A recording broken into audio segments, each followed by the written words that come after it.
خوف خدا ہو عشق مصطفیٰ، علم و عمل اصلاح معاشرہ۔ خوف خدا ہو عشق مصطفیٰ، علم و عمل اصلاح معاشرہ۔ فقہ شریعت و طریقت کا ہے مجموعہ مدنی مذاکرہ، ہے مجموعہ مدنی مذاکرہ،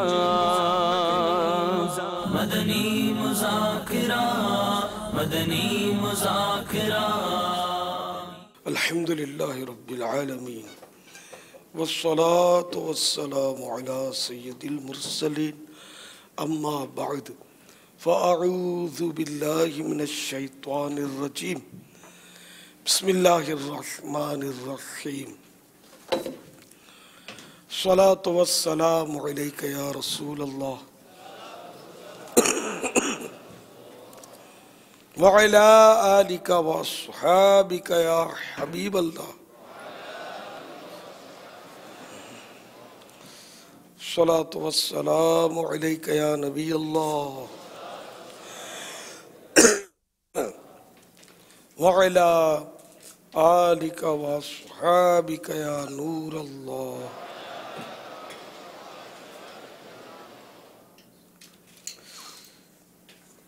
رسالہ ضیاء درود السلام، پیج نمبر 5، فرمان مصطفیٰ صلی اللہ تعالی علیہ وآلہ وسلم نمبر 17۔ مجھ پر درود پاک کی کثرت کرو، بے شک تمہارا مجھ پر درود پاک پڑھنا تمہارے لیے پاکیزگی کا باعث ہے۔ صلو علی الحبیب صلی اللہ تعالی علی محمد، نویت سنت الاعتکاف۔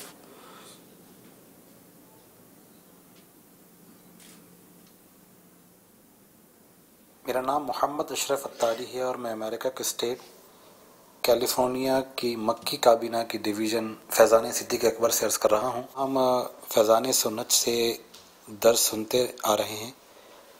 اس میں ایک طرف کنفیوژن ہے کہ ایک جگہ ہم یہ سنتے ہیں کہ اگر روزہ دار غلطی سے پیٹ بھر کر کھا پی لے تو اس کا روزہ نہیں ٹوٹتا، اور دوسری طرف یہ ہے کہ اگر بارش کا پانی منہ میں چلا جائے، حلق سے اتر جائے تو روزہ ٹوٹ جاتا ہے۔ تو اس میں کیا حکمت ہے؟ اگر آپ براہ کرم شرعی رہنمائی فرما دیجیے۔ غلطی سے کھانا اور ہے، اور یاد ہونے کی صورت میں حلق سے نیچے اترنا یہ اور ہے۔ تو جب بارش آئی اور ہوش و حواس قائم ہے، نیند میں بھی اگر کھایا پیا تو روزہ ٹوٹتا ہے۔ تو اگر بارش کا پانی آیا اور منہ میں چلا گیا، روزہ بھی یاد ہے، تو روزہ تو ٹوٹ جائے گا۔ جی، اصل تو یہی تھا کہ روزہ جو نام ہے وہ یہ ہے کہ بندہ مخصوص وقت یعنی طلوع فجر سے لے کے غروب آفتاب تک کھانے پینے وغیرہ سے رکا رہے گا۔ تو بھول سے بھی اگر وہ کھا لے تو بھی اس صورت میں اصل اعتبار سے تو روزہ ٹوٹ ہی جانا چاہیے تھا، کیونکہ اس نے کھا پی لیا ہے تو روزہ ٹوٹ جائے، کیونکہ روزے کا جو معنی تھا وہ تو ختم ہو گیا۔ لیکن یہاں پر شارع علیہ السلام یعنی نبی اکرم صلی اللہ تعالیٰ علیہ وآلہ وسلم نے اس بات کا حکم ارشاد فرمایا کہ ایسے ایک شخص کو اللہ تبارک و تعالیٰ نے کھلایا پلایا ہے، تو چونکہ حضور علیہ السلام نے اس کا استثناء فرما دیا ہے تو اس وجہ سے اس کا روزہ نہیں ٹوٹا۔ باقی دوسرا امیر اہل سنت نے فرق دونوں کا بیان فرما دیا کہ بھول اور چیز ہے اور غلطی، بھولنا اور چیز ہے اور غلطی سے چلے جانا یہ اور چیز ہے۔ صلو علی الحبیب صلی اللہ تعالی علی محمد۔ بذریعہ وین آج ہمارے ساتھ پاک سہروردی کابینہ فیضان مدینہ مدینۃ الاولیاء ملتان شریف اور پاک ترمذی کابینہ مدرسۃ المدینہ جی ٹی روڈ گجران والا پنجاب، جبکہ بذریعہ انٹرنیٹ سردار آباد کی خصوصی شرکتیں ہیں۔ صلو علی الحبیب صلی اللہ تعالی علی محمد۔ جی آیا نو، خوش آمدید۔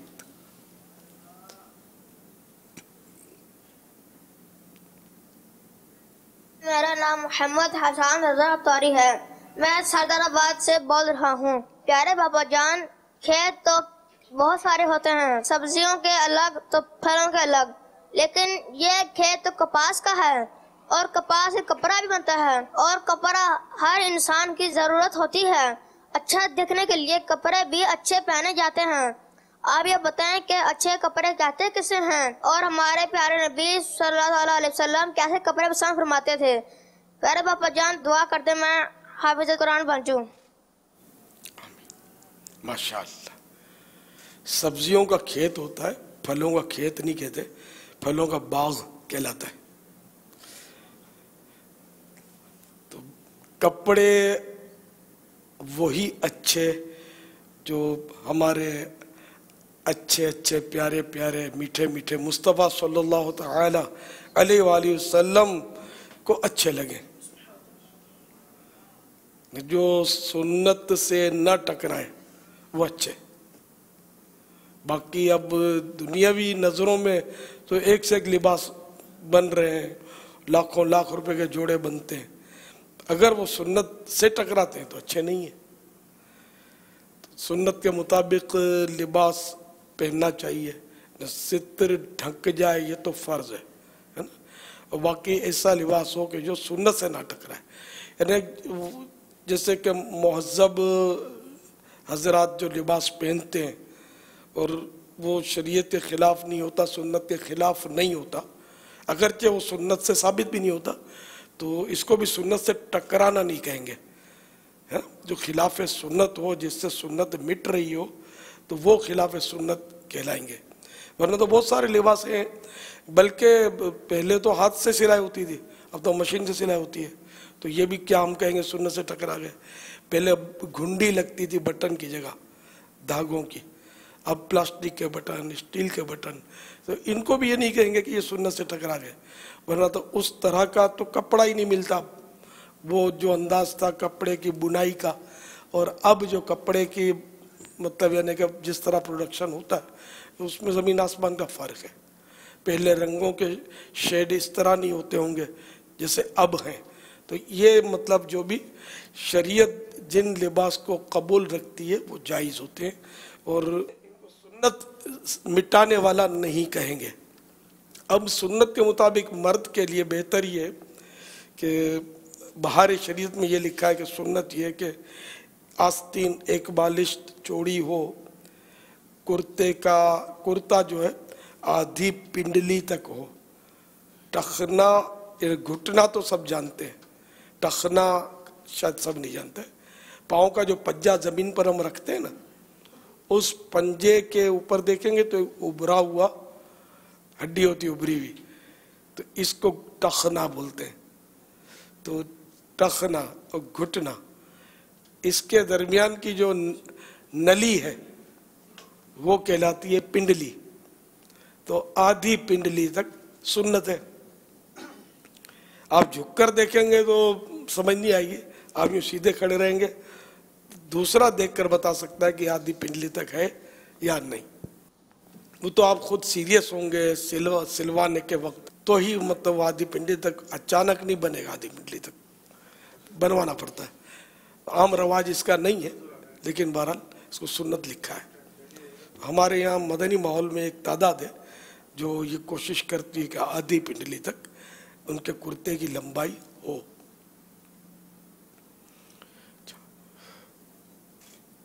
دونوں طرف چاک کھلے ہوں، یعنی کہ اس کو پتہ نہیں انگلش میں کیا بولیں گے، دونوں طرف کٹنگ ہو. ایک تو گول کرتا ہوتا ہے لمبا، اس میں سائیڈوں پہ کٹنگ نہیں ہوتی، اور یہ جو ہمارے ہاں جس کو مدنی سوٹ بولتے ہیں ان کے سائیڈوں پہ کٹنگ ہوتی ہے. پھر کپڑا یہ کہ ایسا چست نہ ہو کہ جس میں نماز پڑھنا سجدہ کرنا ہی دشوار ہو جائے، بلکہ ایسا ڈھیلا ڈھالا ہو واجبی سا کہ جو بے ڈھنگا بھی نہ لگے اور نماز میں رکاوٹ بھی نہ بنے. جیسے کلی والا کرتا بھی اس میں آ گیا، کلی والا ہی ضروری نہیں ہے، ایسا ہو کہ نماز میں کسی قسم کا خشوع میں وہ رکاوٹ نہ بنے، خشوع اور خضوع میں.